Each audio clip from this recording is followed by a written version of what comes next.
Bihar police fireman परीक्षा 2021 practice set 24। इसके पहले हम लोग 1 से 23 तक प्रैक्टिस सेट देख चुके हैं, जिसमें हिंदी, इंग्लिश, मैथ सभी के क्वेश्चन थे।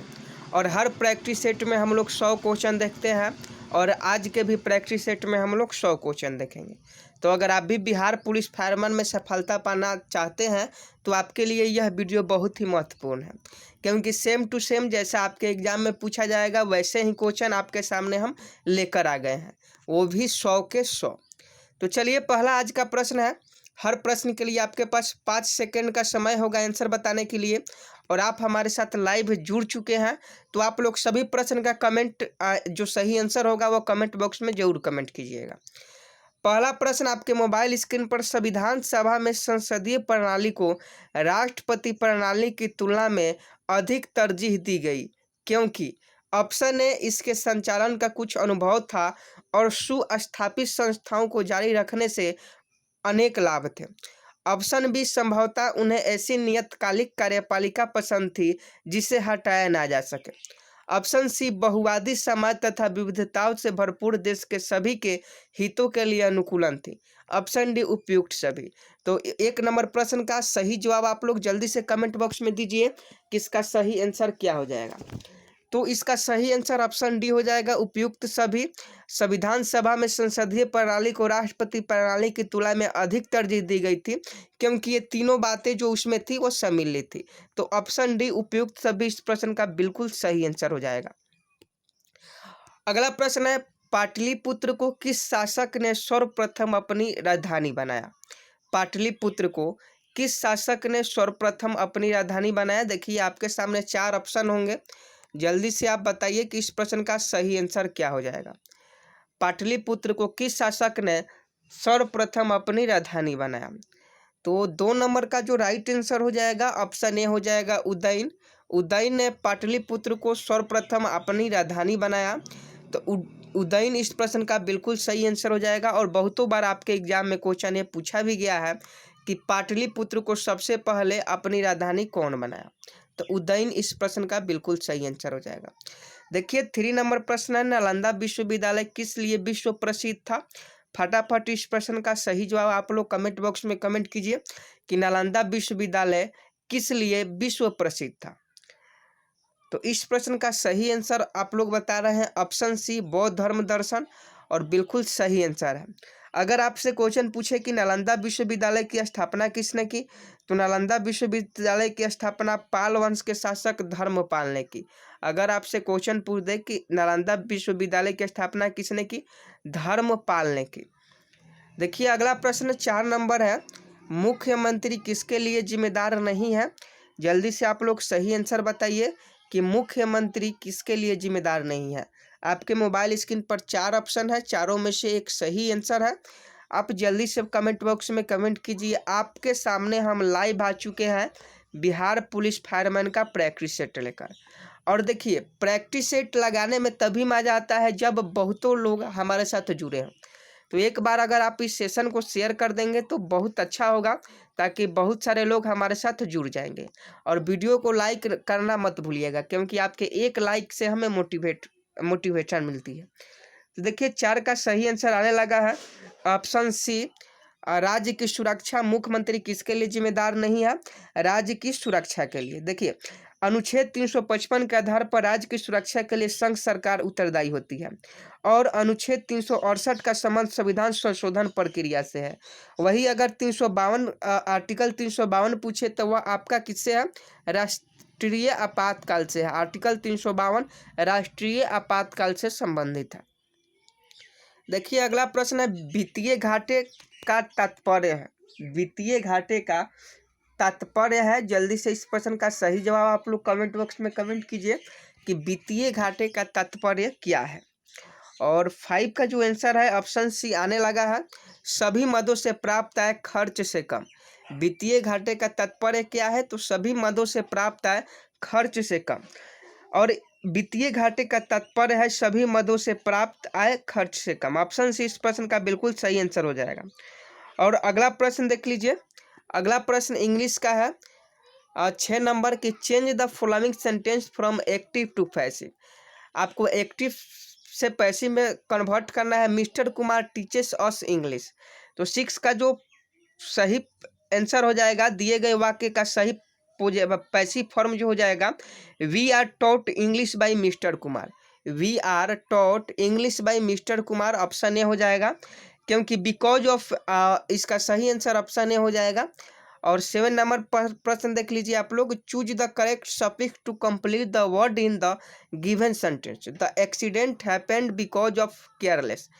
तो देखिए 7 नंबर प्रश्न का जो राइट आंसर हो जाएगा वह केयरलेस हो जाएगा, क्योंकि बिकॉज ऑफ एक प्रोपोजिशन है और जिसके साथ नाउन का प्रयोग करना चाहिए। केयरलेस का नाउन फ्रॉम केयरलेसनेस होता है, तो इसलिए ऑप्शन बी हो जाएगा, NEES। ऑप्शन बी इस प्रश्न का बिल्कुल सही आंसर हो जाएगा। देखिए एक प्रश्न है, choose the correct translation of the following sentence, we should not pollute the Ganga. तो 8 नंबर प्रश्न का सही आंसर हो जाएगा, हम लोगों को गंगा को प्रदूषित नहीं करना चाहिए, क्योंकि नोट कर रहा है। तो ऑप्शन ए इस प्रश्न का बिल्कुल सही आंसर हो जाएगा। और चलिए अब 11 नंबर प्रश्न की ओर हम आपको लेकर चलते हैं। निम्नलिखित में से कौन सा मूल अधिकार भारतीय संविधान द्वारा नागरिकों को नहीं प्रदान किया गया है? निम्नलिखित में से कौन सा मूल अधिकार भारतीय संविधान द्वारा नागरिकों को नहीं प्रदान किया गया है? तो 11 नंबर प्रश्न का सही आप लोग जल्दी से आंसर बताएं। तो इसका राइट आंसर ऑप्शन सी हो जाएगा, सूचना का अधिकार। सूचना का अधिकार 11 नंबर का सही आंसर आप लोग बता रहे हैं, और बिल्कुल सही है, क्योंकि संसदीय अधिनियम के द्वारा अक्टूबर 2005 में सूचना के अधिकार अधिनियम को लागू किया गया था। सूचना का अधिकार अधिनियम को कब लागू किया गया था? तो 2005 में लागू किया गया था, 2005 में। देखिए अगला प्रश्न 12 नंबर है, अंतर्राष्ट्रीय मुद्रा कोष की स्थापना किस समझौते के अंतर्गत हुई? जल्दी से फटाफट इस प्रश्न का सही आंसर दीजिए कि अंतर्राष्ट्रीय मुद्रा कोष की स्थापना किस समझौते के अंतर्गत हुई। तो 12 का जो सही आंसर हो जाएगा वह आपका क्या हो जाएगा? तो यह हो जाएगा 12 का ऑप्शन ए आप लोग बता रहे हैं, ब्रेटन वुड्स समझौता, और बिल्कुल सही आंसर है 12 का, यह बिल्कुल सही आंसर हो जाएगा। और देखिए अंतर्राष्ट्रीय मुद्रा कोष की स्थापना 1944 में की गई थी, याद रखिएगा 1944 में अंतर्राष्ट्रीय मुद्रा कोष की स्थापना की गई थी। तो पूछ सकता है कि अंतर्राष्ट्रीय मुद्रा कोष की स्थापना कब की गई थी? तो 1944 में की गई थी, और इसकी मुख्यालय कहाँ है? IMF का मुख्यालय वाशिंगटन DC में है। देखिए 13 नंबर प्रश्न है, भारत में झूम खेती के अंतर्गत भूमि का सर्वाधिक प्रतिशत किस राज्य में है? आपके पास 4 ऑप्शन हैं, जल्दी से सही आंसर बताइए कि भारत में झूम खेती के अंतर्गत भूमि का सर्वाधिक प्रतिशत किस राज्य में है? तो 13 का ऑप्शन डी हो जाएगा, नागालैंड। नागालैंड में झूम खेती मशहूर है, फेमस है, तो ऑप्शन डी इस प्रश्न का सही आंसर हो जाएगा। झूम खेती पर्यावरण की दृष्टि से हानिकारक है, और इसलिए नागालैंड में केवल यह किया जाता है झूम खेती। और 13 का जो सही आंसर हो जाएगा ऑप्शन डी हो जाएगा, बिल्कुल सही आप लोग बता रहे हैं। अगले प्रश्न 14 नंबर है, बिहार सरकार ने किस वर्ष सरकारी नौकरी में महिलाओं के लिए 35% आरक्षण का प्रावधान किया? आपको बताना है कि बिहार सरकार किस वर्ष महिलाओं के लिए 35% आरक्षण प्रदान किया। आपके सामने ऑप्शन है, जल्दी से इस प्रश्न का बिल्कुल सही आंसर बताइएगा। और अभी तक आप लोग वीडियो को लाइक नहीं कर रहे हैं तो ये बहुत गलत बात है, क्योंकि आपके एक लाइक करने से हम मोटिवेट होते हैं। तो आप लोग से विनती है, रिक्वेस्ट है कि वीडियो को जितना हो सके लाइक करें और अपने दोस्तों में शेयर करें। तो 14 का जो सही प्रश्न सही आंसर हो जाएगा, 14 का ऑप्शन ए हो जाएगा, 2016 इस प्रश्न का बिल्कुल सही आंसर हो जाएगा। बिहार सरकार ने 2016 ईस्वी में सरकारी नौकरियां में महिलाओं के लिए 35% आरक्षण का प्रावधान किया।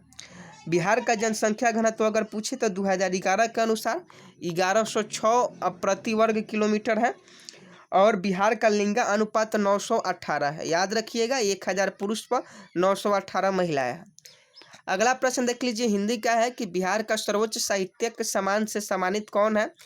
बिहार का सर्वोच्च साहित्यिक सम्मान से सम्मानित कौन है? आपके सामने ऑप्शन है, अब जल्दी से सही आंसर बताइए। और देखिए हर दिन का प्रैक्टिस सेट का PDF जो है आपको हमारे टेलीग्राम चैनल पर मिल जाता है, जिसका लिंक इस वीडियो के डिस्क्रिप्शन में मिल जाएगा, तो आप वहां से जाकर PDF को डाउनलोड कर सकते हैं। इस प्रश्न का सही जवाब जो होगा ऑप्शन ए हो जाएगा, फणीश्वरनाथ रेणु। बिहार का सर्वोच्च साहित्यिक पुरस्कार सम्मान फणीश्वरनाथ रेणु साहित्यिक पुरस्कार सम्मान है। तो इसका राइट आंसर ऑप्शन ए हो जाएगा। और वही अगर मध्य प्रदेश का कालिदास सम्मान किस सरकार के द्वारा दिया जाता है, तो मध्य प्रदेश सरकार के द्वारा कालिदास सम्मान दिया जाता है। और वही सरस्वती पुरस्कार के पूछा जाए तो सरस्वती पुरस्कार जो है के बिरला फाउंडेशन के द्वारा दिया जाता है। तो देखिए यहाँ से बहुत सारे क्वेश्चन आपको हमने क्लियर करवा दिया। अगला प्रश्न 16 नंबर है कि प्रेमचंद्र का जन्म कब हुआ। आपके सामने ऑप्शन है, आपको बताना है कि मुंशी प्रेमचंद्र जी का जन्म कब हुआ था। तो इसका सही आंसर जो हो जाएगा 31 जुलाई 1880 हो जाएगा। ऑप्शन ए बिल्कुल करेक्ट आंसर है। प्रेमचंद का जन्म 31 जुलाई 1880 को वाराणसी के लम्ही गांव में हुआ था।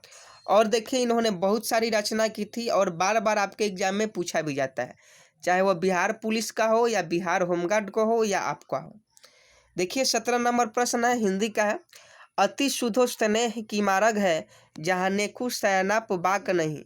उपरोक्त पंक्ति किनकी सूक्ति युक्ति है। तो देखिए 17 का जो सही आंसर ऑप्शन डी हो जाएगा, यह घनानंद की युक्ति है।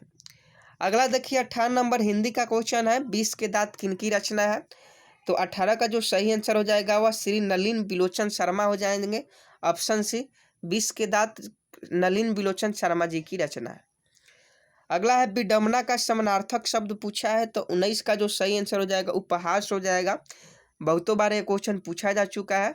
विडंबना का समानार्थक क्या हो जाएगा, उपहास हो जाएगा। देखिए अगला प्रश्न की ओर आपको लेकर चलते हैं कि सरला से फल खाया जाता है। हिंदी का ही क्वेश्चन है, सरला से फल खाया जाता है का कर्तृवाच्य वाक्य है। तो देखिए 20 का जो सही आंसर हो जाएगा वह सरला फल खाती है। ऑप्शन डी हो जाएगा, ऑप्शन डी इस प्रश्न का। अगला प्रश्न का जवाब आप लोग दीजिएगा कि एक पूर्णतः प्रत्याश टक्कर में क्या होता है। एक पूर्णतः प्रत्याश टक्कर में क्या होता है। जल्दी से जो चारों ऑप्शन में से सही ऑप्शन है उसे आप लोग कमेंट बॉक्स में कमेंट कीजिए कि 21 का सही आंसर क्या हो जाएगा। तो देखिए ऑप्शन बी आप लोग बता रहे हैं और बिल्कुल सही आंसर है। संवेग एवं गति जो दोनों सुरक्षित रहता है। एक पूर्णतः प्रत्याश टक्कर में संवेग एवं गति जो दोनों सुरक्षित रहता है, ये फिजिक्स का क्वेश्चन है। देखिए अगला प्रश्न है कि जब हम रबर के गद्दे वाली सीट पर बैठते हैं या जब गद्दे पर लेटते हैं तो उसके आकार परिवर्तित हो जाता है, ऐसा पदार्थ में पाया जाता है। तो आप लोग जानते हैं कि जब आप गद्दे वाले सीट पर बैठते हैं तो उसके आकार में परिवर्तित हो जाता है। तो 22 का ऑप्शन भी बता रहे हैं आप लोग कि उसमें स्थितिज ऊर्जा होती है और बिल्कुल सही है। ऑप्शन बी इस प्रश्न का सही आंसर हो जाएगा। जब हम रबर के गद्दे वाले सीट पर बैठते हैं या गद्दे पर लेटते हैं तो उसके आकार परिवर्तित हो जाता है, ऐसे पदार्थ में स्थितिज ऊर्जा पाई जाती है। इसका सूत्र आप लोग जानते होंगे, पोटेंशियल एनर्जी बराबर एम गुने जी गुने एच होता है। एम गुने जी गुने एच होता है। तो देखिए बहुत सारे क्वेश्चन एक क्वेश्चन से बनेंगे, लेकिन अगर सबका फैक्ट हम बताने लगे तो वीडियो बहुत लंबा हो जाएगा। देखिए 23 नंबर प्रश्न है, व्यक्ति अपनी दाढ़ी बनाने के लिए जिस दर्पण का प्रयोग में लाता है वह होता है। तो वह कौन सा दर्पण होता है जिसे व्यक्ति दाढ़ी बनाने के रूप में लाता है। आप देखे होंगे सैलून में, वहाँ कौन सा दर्पण का उपयोग किया जाता है। तो बिल्कुल सही आंसर। और 23 का आप लोग बी बता रहे हैं, अवतल दर्पण। अवतल दर्पण बिल्कुल सही आंसर हो जाएगा। दाढ़ी बनाने में अवतल दर्पण का उपयोग किया जाता है। अगला प्रश्न देखिए 24 नंबर है, ठोस में चल सकने वाली तरंगे है। तो 24 का सही आंसर आप लोग बताइए। तो यह ऑप्शन सी हो जाएगा, दोनों है। अनुप्रस्थ तरंगे और अनुदैर्ध्य तरंगे दोनों ठोस में चल सकने वाली तरंगे हैं। तो इस प्रश्न का बिल्कुल सही आंसर ऑप्शन सी हो जाएगा। अगला प्रश्न देखिए, निम्नलिखित से होकर जाने वाली प्रकाश किरण अपवर्तन के बाद बिना विचलित हुए उसी पथ पर निकल जाती है। ऑप्शन ए वक्रता केंद्र, ऑप्शन बी प्रकाश केंद्र, ऑप्शन सी मुख्य अक्ष, ऑप्शन डी इनमें से कोई नहीं। तो 25 का जो सही आंसर हो जाएगा वो ऑप्शन बी हो जाएगा, प्रकाश केंद्र। प्रकाश केंद्र इस प्रश्न का बिल्कुल सही आंसर हो जाएगा।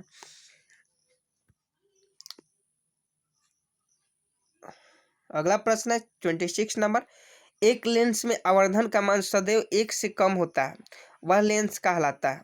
एक लेंस में आवर्धन का मान सदैव 1 से कम होता है, वह लेंस कहलाता है। तो उस लेंस को क्या कहते हैं जिसका आवर्धन क्षमता 1 से कम रहता है, सदैव मतलब कम ही रहता है। तो इस प्रश्न का आपका सही जवाब हो जाएगा 26 का 26 का ऑप्शन बी आप लोग बता रहे हैं अवतल हो जाएगा और बिल्कुल सही आंसर है। एक लेंस में आवर्धन का मान सदैव अगर 1 से कम होता है तो वह लेंस अवतल लेंस होगा। अगला प्रश्न, वस्तु से 12 आभासी प्रतिबिंब बनता है। वस्तु से 12 आभासी प्रतिबिंब बनता है। 4 ऑप्शन है आपके सामने, देख सकते हैं। इस प्रश्न का सही जवाब आप लोग जल्दी से कमेंट बॉक्स में दीजिए कि वस्तु से 12 आभासी प्रतिबिंब कहाँ बनता है। तो ऑप्शन बी हो जाएगा अवतल दर्पण में। वस्तु से 12 आभासी प्रतिबिंब कहाँ बनता है? अवतल दर्पण में बनता है। तो बिल्कुल इस प्रश्न का सही जवाब ऑप्शन बी हो जाएगा। अगला प्रश्न देख लीजिए, 28 नंबर है। चुंबकीय फ्लक्स का एसआई मात्रक होता है। बहुतों बार यह क्वेश्चन पूछा जा चुका है। चुंबकीय फ्लक्स का एसआई मात्रक होता है। तो 28 का ऑप्शन बी आप लोग बता रहे हैं कि वेबर होगा सर। बिल्कुल सही है। आप लोग इंटर में और मैट्रिक में फिजिक्स अच्छे पढ़े होंगे, तो फिजिक्स में आपको कहीं घबराने की आवश्यकता नहीं है। चुंबकीय फ्लक्स का एसआई मात्रक वेबर होता है। अगला देखिए 29 नंबर, बार्न है। बार्न क्या है आपको बताना है। जल्दी से इस प्रश्न का फटाफट जल्दी से सही आंसर बताइए कि बार्न क्या है। तो देखिए बार्न जो होता है वो क्षेत्रफल की इकाई होता है।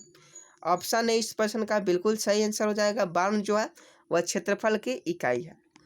देखिए इप्सिलॉन जीरो फिजिक्स में आप लोग पढ़े होंगे। इप्सिलॉन जीरो का मात्रक एसआई मात्रक है। आपको बताना है कि इप्सिलॉन जीरो का एसआई मात्रक क्या है। और 30 नंबर का सही आंसर आप लोग बता रहे हैं फैराड पर मीटर। फैराड प्रति मीटर बिल्कुल सही आंसर होगा, क्योंकि इप्सिलॉन जीरो का मात्रक फैराड प्रति मीटर होता है। और आगे मैथ का क्वेश्चन है, तो मैथ के क्वेश्चन को हम छोड़ देते हैं। कहिएगा तो अगले प्रैक्टिस सेट में इसको भी सॉल्व करवाने लगेंगे, लेकिन इस बार मैथ का क्वेश्चन छोड़ देते हैं क्योंकि आज गर्मी बहुत है और देखिए बिजली भी नहीं है, इसलिए इसमें वीडियो हम आपके लिए बना रहे हैं। देखिए 41 नंबर प्रश्न है, कपास की पैदावार डैश में अच्छी होती है। कपास की पैदावार डैश में अच्छी होती है। तो जल्दी से बताइए कि कपास की पैदावार किस मिट्टी में सबसे अच्छी होती है। तो इस प्रश्न का जवाब तो आप लोग ही दीजिएगा, क्योंकि ये बहुतों बार क्वेश्चन हम करा चुके हैं। कपास की खेती किस मिट्टी में की जाती है। तो इस प्रश्न का बिल्कुल सही आंसर आ रहा है काली मिट्टी। काली मिट्टी इस प्रश्न का बिल्कुल सही आंसर हो जाएगा। कपास की पैदावार, या अगर आपसे पूछे कपास की खेती, तो काली मिट्टी में की जाती है। देखिए ये क्वेश्चन बिहार पुलिस में पूछा गया है। 8415 पदों के लिए जो एग्जाम हुआ था उसमें पूछा गया था। आप दिए होंगे तो आपको मालूम होगा। देखिए अगला प्रश्न भी इम्पोर्टेंट है। बांदीपुर वन्य जीव अभ्यारण्य डैश में स्थित है। बांदीपुर वन्य जीव अभ्यारण्य डैश में स्थित है। तो 42 का जो सही आंसर हो जाएगा वह कर्नाटका हो जाएगा। कर्नाटका इसका बिल्कुल सही आंसर ऑप्शन सी बता रहे हैं। और इसकी स्थापना 1900 कब हुई थी? 1973 में हुई थी, याद रखिएगा। और जिम कॉर्बेट राष्ट्रीय उद्यान के पूछे बारे में, तो देखिए यह जो है वह सबसे पुराना नेशनल पार्क है और इसकी स्थापना 1936 में उत्तराखंड में हुई थी। देखिए अगला प्रश्न है, बार बार पूछा जाता है कि समुद्र की गहराई द्वारा मालूम किया जा सकता है। समुद्र की गहराई किससे मालूम किया जा सकता है? तो देखिए समुद्र की गहराई मापने के लिए हम लोग सोनार का उपयोग करते हैं। ऑप्शन है सोनार। आप जो जहाज होते हैं पानी में चलने वाले, उसमें सोनार ही लगा रहता है। सेंसर के द्वारा वो मालूम कर लेता है कि यहाँ कितना फीट गहरा है और कितनी गहराई है। देखिए अगला प्रश्न, भारत के निजी क्षेत्र में सबसे बड़ी विद्युत परियोजना कहाँ स्थित है। आपको बताना है कि भारत के निजी क्षेत्र में सबसे बड़ी विद्युत परियोजना कहाँ स्थित है। चारों ऑप्शन में से जो सही आंसर है उसे जल्दी से आप लोग कमेंट बॉक्स में कमेंट कीजिए। आप लोगों के सामने हम लाइव आ चुके हैं। तो देखिए ऑप्शन डी दाभोल महाराष्ट्र हो जाएगा। भारत के निजी क्षेत्र में सबसे बड़ी विद्युत परियोजना कहाँ स्थित है? तो महाराष्ट्र में है। महाराष्ट्र में किस जगह? तो दाभोल में है। तो ऑप्शन डी इस प्रश्न का बिल्कुल सही आंसर हो जाएगा। देखिए अगला प्रश्न है, पशुओं और पौधे की जाति में सबसे बड़ी विविधता कहाँ पाई जाती है। पशुओं और पौधे की जाति में सबसे बड़ी विविधता कहाँ पाई जाती है। ऑप्शन आपके मोबाइल स्क्रीन पर, जल्दी से सही आंसर बताइए। तो 45 का जो सही आंसर ऑप्शन बी हो जाएगा, उष्णकटिबंधीय व आर्द्र वनों में। उष्णकटिबंधीय आर्द्र वनों में पशु और पौधे की जाति में सबसे बड़ी विविधता पाई जाती है। देखिए अगला प्रश्न है आपके मोबाइल स्क्रीन पर कि वायुमंडल के ऊपरी भाग में ओजोन परत हमारी रक्षा किससे से करती है। वायुमंडल के ऊपरी भाग में ओजोन परत हमारी रक्षा किससे करती है। तो सभी लोग जानते हैं कि ओजोन परत जो है वह हमारी रक्षा पराबैंगनी किरणों से करती है। ऑप्शन सी बिल्कुल सही आंसर हो जाएगा। वायुमंडल के ऊपरी भाग में ओजोन परत हमारी किससे रक्षा करती है, पराबैंगनी किरण से। देखिए अगला प्रश्न, शुष्क सेल का एनोड किससे बना होता है। शुष्क सेल का एनोड, अगर आप शुष्क सेल के बारे में जानते हैं तो आप इस क्वेश्चन का जवाब आसानी से दे पाएंगे। देखिए शुष्क सेल क्या होता है, तो यह जिंक ऑक्साइड और जिंक क्लोराइड का मिश्रण होता है और यह देखिए मलहम बनाने में, पेनिसिलिन में और चमक लाने में इसका प्रयोग किया जाता है।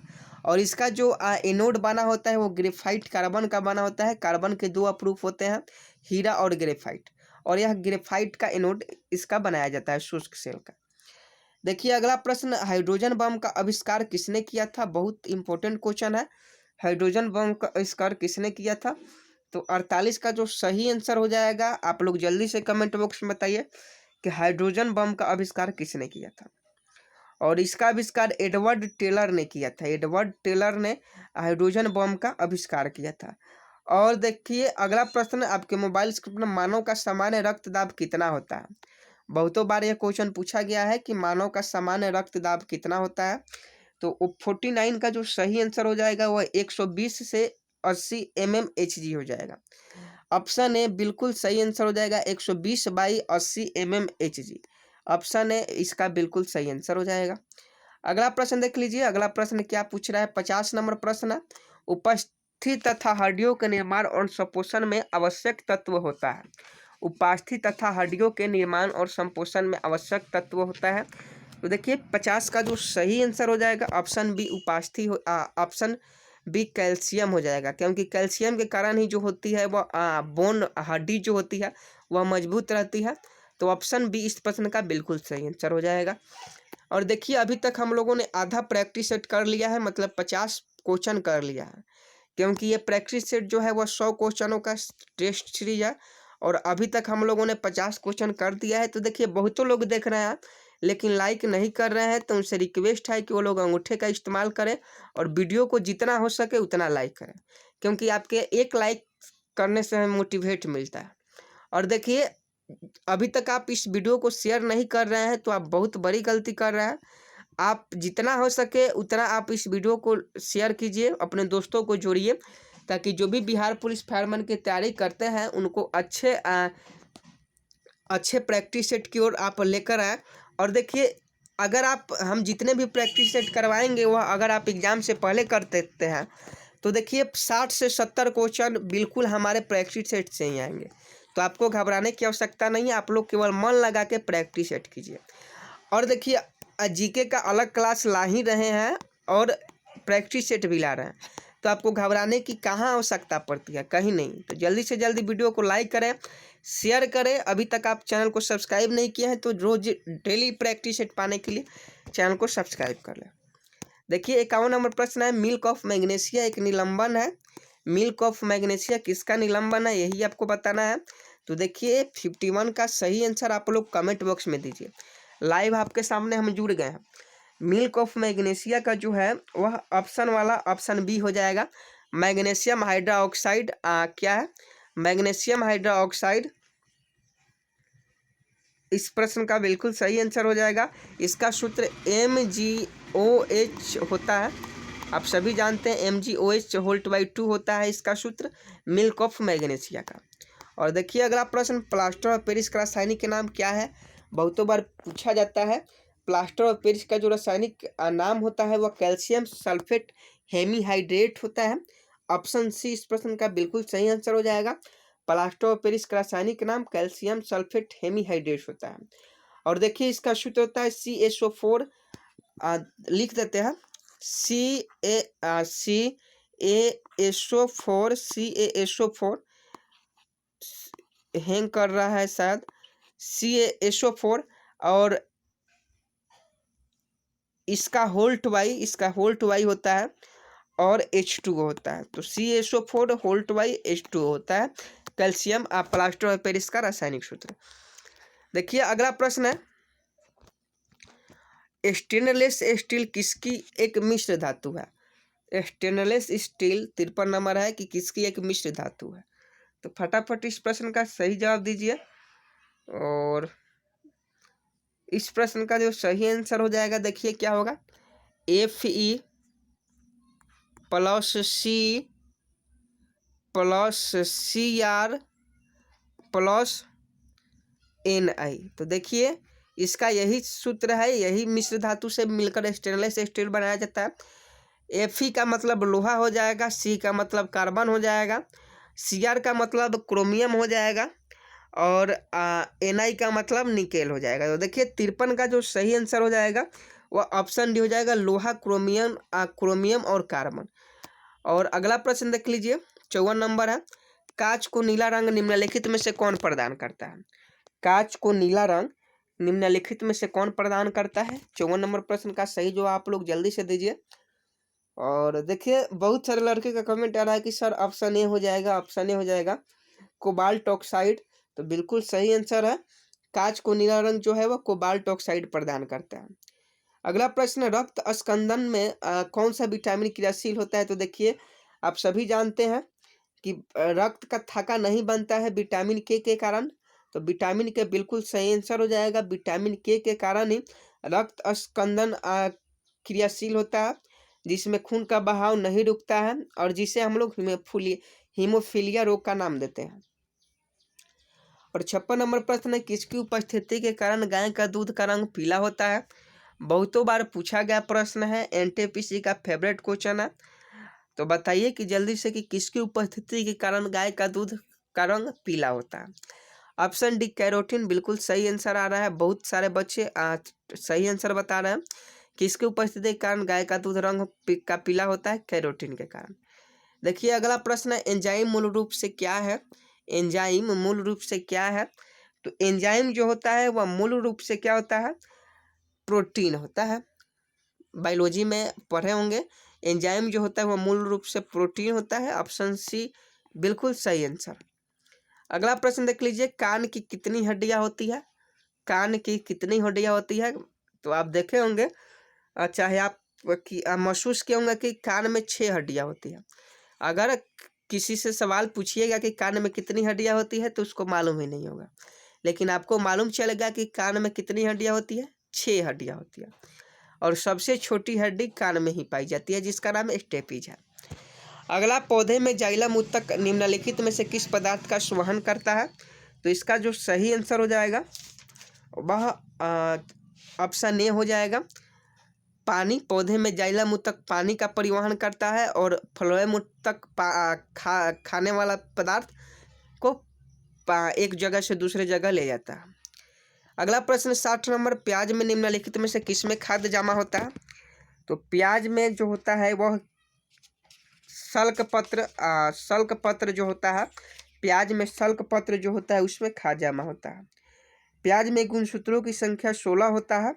और देखिए सामान्य प्रयोग में आने वाला मसाला लौंग फूल की कली से प्राप्त होता है। तो एक प्रश्न से बहुत सारे प्रश्न बनते हैं। अगला है लाल रुधिर कोशिकाओं का उत्पादन निम्नलिखित में से किसके द्वारा होता है? लाल रुधिर कोशिकाओं का उत्पादन निम्नलिखित में से किसके द्वारा होता है? तो 61 का ऑप्शन सी हो जाएगा, अस्थि माजा। लाल रुधिर कोशिकाओं का उत्पादन अस्थि माजा के द्वारा होता है। देखिए अगला प्रश्न, उपभोक्ता शोषण के प्रमुख कारण है। उपभोक्ता शोषण के प्रमुख कारण है, ऑप्शन डी हो जाएगा, इनमें से सभी: सूचना का अभाव, वस्तुओं की सीमित आपूर्ति और उपभोक्ताओं की अज्ञानता। इसलिए उपभोक्ता शोषण के यह सभी का कारण है। तो ऑप्शन डी बिल्कुल सही आंसर हो जाएगा। 63 देखिए, रॉलेट एक्ट के विरोध में किसने लगा न देने का आंदोलन चलाने का सुझाव दिया?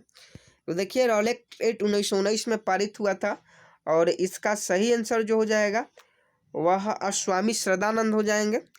ऑप्शन डी बिल्कुल सही आंसर है। और देखिए रॉलेट एक्ट को हम काला कानून, आतंकवादी अपराध अधिनियम भी कहते हैं। इसे न वकील, न अपील एवं न दलील के नाम से भी जाना जाता है। भारत में संगठित किसान आंदोलन खड़ा करने का श्रेय स्वामी सहजानंद सरस्वती को जाता है। स्वामी दयानंद सरस्वती ने किसान आंदोलन को प्रारंभ किया था। अगला प्रश्न देख लीजिए, किसने खिलाफत आंदोलन को हिंदुओं और मुसलमानों की एकता के एक ऐसे अवसर के रूप में देखा जो 100 वर्षों में भी पुनः प्रस्तुत नहीं होगा? तो ये किसने देखा? तो महात्मा गांधी ने देखा। महात्मा गांधी ने देखा कि खिलाफत आंदोलन को हिंदुओं और मुसलमानों की एकता के एक ऐसे अवसर के रूप में देखा जो कि 100 वर्षों में पुनः प्रस्तुत नहीं होगा। खिलाफत आंदोलन 1919 से शुरू हुआ और 1922 ईस्वी में बंद कर दिया गया। भारत में खिलाफत आंदोलन तुर्की के खलीफा के सम्मान की रक्षा के लिए चलाया गया था। तो इसका सही प्रश्न और सही आंसर महात्मा गांधी हो जाएगा। अगला प्रश्न देखिए, जुलाई 1942 की वर्धा में महात्मा गांधी ने कांग्रेस की कार्यकारिणी समिति में अपने भारत छोड़ो आंदोलन की चर्चा की। तब उस समिति के अध्यक्ष कौन थे? तो देखिए, तब उस समिति के अध्यक्ष थे महात्मा गांधी। महात्मा गांधी ने तो वहाँ बात चलाई थी, लेकिन उसका अध्यक्ष अब्दुल कलाम आज़ाद थे। ऑप्शन बी थे, अब्दुल कलाम आज़ाद उस समय वहाँ के अध्यक्ष थे। अगला प्रश्न, निम्न में से किस सुल्तान ने कुतुब मीनार की 5वीं मंजिल का निर्माण करवाया? तो देखिए 66 का जो सही आंसर हो जाएगा ऑप्शन सी हो जाएगा। फिरोज शाह तुगलक ने कुतुब मीनार की 5वीं मंजिल का निर्माण कराया। और कुतुब मीनार किसने बनवाया? कुतुबुद्दीन ऐबक ने बनवाया। अगला देखिए, ख्वाजा मोइनुद्दीन चिश्ती किसके शिष्य थे? तो ख्वाजा मोइनुद्दीन चिश्ती जो थे वह ख्वाजा उस्मान हुरानी के शिष्य थे। अगला प्रश्न देख लीजिए, दिखाई तो नहीं दे रहा होगा थोड़ा लेकिन फिर भी आपको करवा देते हैं। संयुक्त राज्य अमेरिका ने किस राज्य को ब्लूग्रास स्टेट कहा था? तो संयुक्त राज्य अमेरिका ने केंटुकी राज्य को ब्लूग्रास स्टेट कहा था। निम्नलिखित में कौन सा बाह्य पतन का विशिष्ट उदाहरण है? तो 69 का जो सही आंसर हो जाएगा ऑप्शन बी हल्दिया हो जाएगा। अगला प्रश्न देख लीजिए, भारत का निम्नलिखित में से कौन सा क्षेत्र उच्च तीव्रता के भूकंपीय मेखला में नहीं आता है? तो 70 का जो सही आंसर हो जाएगा ऑप्शन बी हो जाएगा कर्नाटक पठार। अगला प्रश्न देखिए, वैश्विक लैंगिक अंतराल रिपोर्ट किस संस्था द्वारा जारी किया जाता है? तो वैश्विक लैंगिक अंतराल रिपोर्ट जो है वह ऑप्शन है विश्व आर्थिक मंच के द्वारा जारी किया जाता है। आपके द्वारा किस बैंक का टैगलाइन है? तो ऑप्शन डी है इंडिया पोस्ट पेमेंट बैंक का यह टैगलाइन है, आपका बैंक आपके द्वारा। किस वर्ष मुंबई में पहली भारतीय कपड़ा मिल की स्थापना की गई थी? तो ऑप्शन डी 1854 में यह स्थापना की गई थी। चीन ने तिब्बत पर कब्जा कब किया था? तो चीन ने तिब्बत पर 1959 में कब्जा किया था। ऑप्शन है बिल्कुल सही आंसर हो जाएगा। अगला प्रश्न, किस देश ने थेरवाद त्रिपिटक को राष्ट्रीय विरासत घोषित किया गया? तो 625 का ऑप्शन सी हो जाएगा श्रीलंका। तो देखिए कुछ टेक्निकल कारण की वजह से 75 ही क्वेश्चन हम करवा चुके। 25 क्वेश्चन आपके बाकी रह जाते हैं। आप लोग PDF ले लीजिएगा इसका और 75 क्वेश्चन आप लोग कर लीजिएगा, क्योंकि 75 क्वेश्चन का तो हमने करवा दिया लेकिन 25 क्वेश्चन नहीं करवा पाए, इसके लिए सॉरी। और इसका PDF में आपको आंसर मिल जाएगा, आप वहां से कर लीजिएगा इसके जितने भी क्वेश्चन बच जाते हैं। और देखिए किसी भी प्रकार को अगर आपको दिक्कत होती है बिहार पुलिस से रिलेटेड, बिहार पुलिस फायरमैन से रिलेटेड, तो आप हमसे पूछ सकते हैं। और रोज आपके लिए प्रैक्टिस सेट लाते हैं, रोज आपको 100 क्वेश्चन करवाते हैं, लेकिन आज 75 क्वेश्चन ही करवा पाए। और आप लोग इस वीडियो को जितना हो सके उतना शेयर एक बार कर दे तो मज़ा आ जाएगा, क्योंकि बहुत मेहनत लगता है दोस्तों वीडियो बनाने में, क्वेश्चन तैयार करने में, इसका आंसर तैयार करने में बहुत मेहनत लगता है। और आपके एक लाइक करने से हम खुश हो जाते हैं, तो आप जितना हो सके लाइक करें, अपने दोस्तों में शेयर करें और हमारा साथ ऐसे ही देते रहें ताकि हम मोटिवेट होकर आगे बढ़ते रहें। और देखिए अभी तक 10,000 हमारे सब्सक्राइबर कंप्लीट नहीं हुए हैं, तो आप लोग एक बार सब्सक्राइब कर लीजिएगा, अपने दोस्तों को से भी सब्सक्राइब करवाइएगा। मिलते हैं नेक्स्ट वीडियो में, तब तक के लिए जय हिंद जय भारत।